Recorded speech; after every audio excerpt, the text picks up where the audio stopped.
first played with Huawei's new P20 Pro, I was cautiously optimistic. With its gorgeous glassy shell and insane triple camera, it seemed, if nothing else, like a beautiful curiosity that would be fun to play with for a while. After spending a few weeks with the phone, however, I changed my mind. The P20 Pro is more than just a curiosity. It's one of the year's truly great Android phones.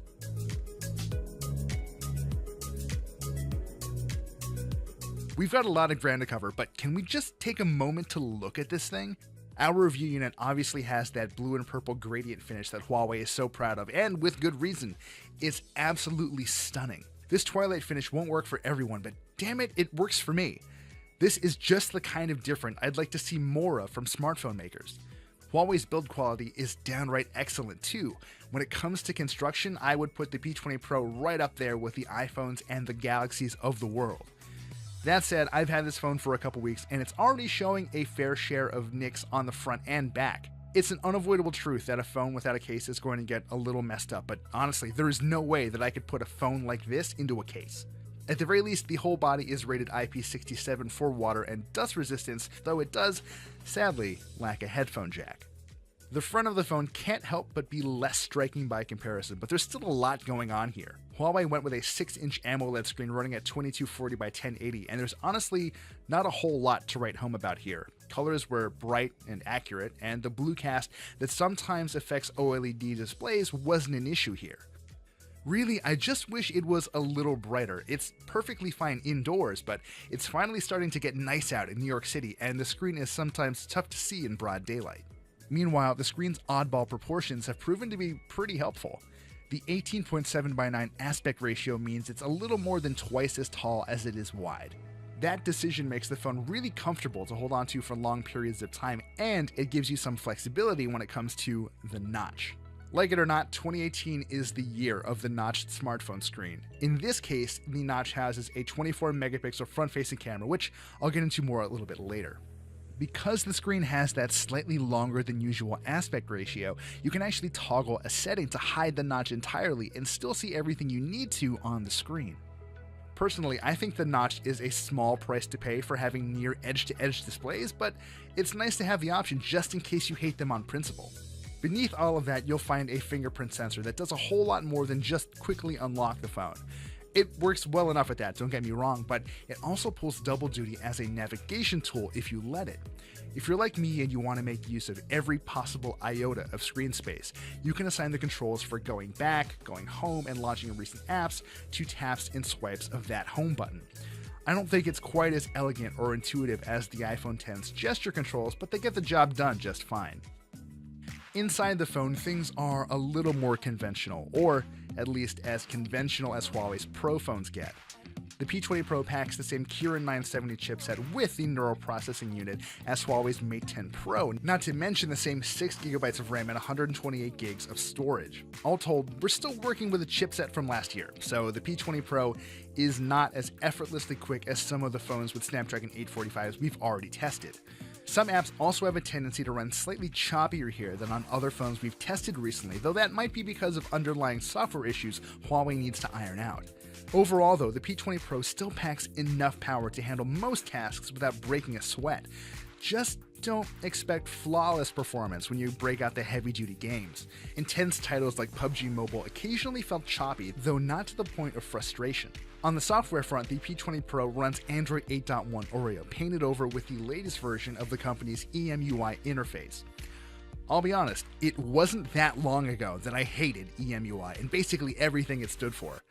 To my surprise though, EMUI is slowly but surely becoming a pleasure to use. As with a lot of other interfaces on Chinese smartphones, the whole thing can feel a little overwrought, with gobs of features and add-on apps that serve to remind you that we're a long way from stock Android country. Even so, there's a palpable sense that Huawei is trying to be more thoughtful with the software it sticks on its phones, and I appreciate that. Let's be honest though, you're probably here to learn more about Huawei's absolutely ridiculous Leica triple camera. We're looking at a whopping 40-megapixel main camera with an f1.8 aperture, a 20-megapixel monochrome camera to help capture those finer details, and an 8-megapixel telephoto camera for those long-range shots. Normally, I would have thought this was a classic case of overkill, and maybe it is. That said, the way these three cameras seamlessly come together to provide one fabulous shooting experience is really something special, and the rest of the world's smartphone makers should take note. As always, there's a robust pro mode with lots of fiddly, fine-grained features if you already know exactly how to capture the shot you're looking for. For everyone else though, there's Huawei's Master AI. Think of it as an artificially intelligent auto mode.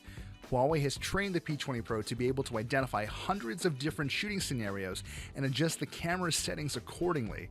After all, a photo of a sunset shouldn't be treated the same way as a portrait or an urban landscape. The P20 Pro's triple camera does a great job capturing detailed, nicely exposed photos by itself, but I was thankful to have that AI assist just about every time it popped up. The modified photos that come out on the other end usually depict a bolder, more idealized version of what's in front of the camera, and while that might not be for everyone, it's been a lot of fun to see the world through the P20 Pro's three eyes. At times though, the AI assistants can feel a bit like a liability. I've taken my fair share of shots in bars, and I've noticed the camera defaulting to portrait mode when I point the camera at someone, even if the light is too low for it to work properly. The images that came out were very soft around the edges, and the camera inadvertently blurred out some of the faces in the photos too. This is not limited to bars and low light situations, so this is something to be mindful of. On paper, Huawei's Master AI sounds like the auto mode of the future, and it often works as well as advertised. The thing is, it's typically so helpful that when it does occasionally flounder, it can be really frustrating. There's an option to disable the feature altogether in the camera settings, but there really should be an easier way to toggle the AI from the camera screen itself.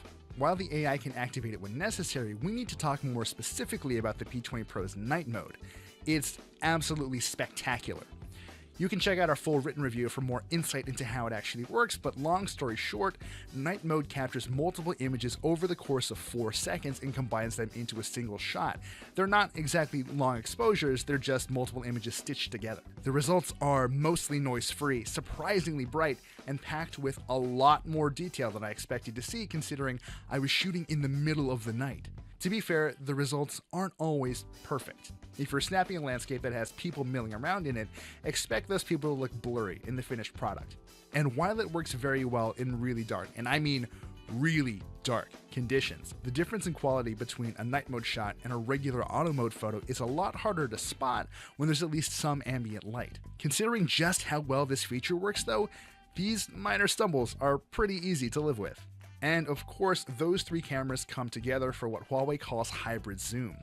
Zooming in up to 3 times is all optical, but once you hit 5 times zoom, the camera is combining data from the 40 megapixel and 8 megapixel sensors. It's not exactly lossless, but it's a lot closer than I would have expected, and it actually makes the zoom on the P20 Pro worth using. That's not something I can say about a lot of smartphones out there. I also appreciated the ability to take what's called an ultra snapshot. By whipping the phone out of your pocket and double tapping the volume down button, you can take a photo in as little as 0.3 seconds, which is ideal for when something is unfolding in front of you and you just have to get that photo now. Huawei's ambitious rear camera doesn't get everything right, but you know what? I honestly can't remember the last time I had this much fun shooting with a smartphone. The P20 Pro camera's blend of fine-grained controls, helpful features, and AI wizardry really feels like something special, and it's enough to make me consider giving up on the Pixel 2 altogether for smartphone photos. Rounding out the package is a 24 megapixel front-facing camera, which is honestly a bit much. I mean, who really needs to see their own face with that much clarity? The usual beauty mode features are there to digitally airbrush your face's trouble spots, but again, portrait mode's results can be hit or miss. The experience is fine, don't get me wrong, but considering the work Huawei put into making its rear camera special, a little more nuance for the front camera would have been nice. That front-facing camera is also what you'll use to authenticate yourself if you're a fan of face unlock features. Huawei's approach is more like OnePlus's than Apple's, in that there's no real technical trickery here. The phone just captures visual data from your face and checks against that data when you log in. That means it works very, very quickly, but it also lacks the sort of rigor you'd want for really secure situations. As a result, you can't use your face to buy apps in the Play Store or anything, it's only for getting into your phone. Ultimately, Huawei's approach to the P20 Pro wasn't just ambitious, it was audacious, and the end result is a truly impressive flagship device. It has its flaws and its foibles, sure, but the company's thoughtfulness across the board make the P20 Pro an undeniably worthy rival to just about any high-end smartphone out there. It sucks that we in the United States will never be able to walk into a store and buy one, but for everyone else around the world, the P20 Pro is 100% worth your attention.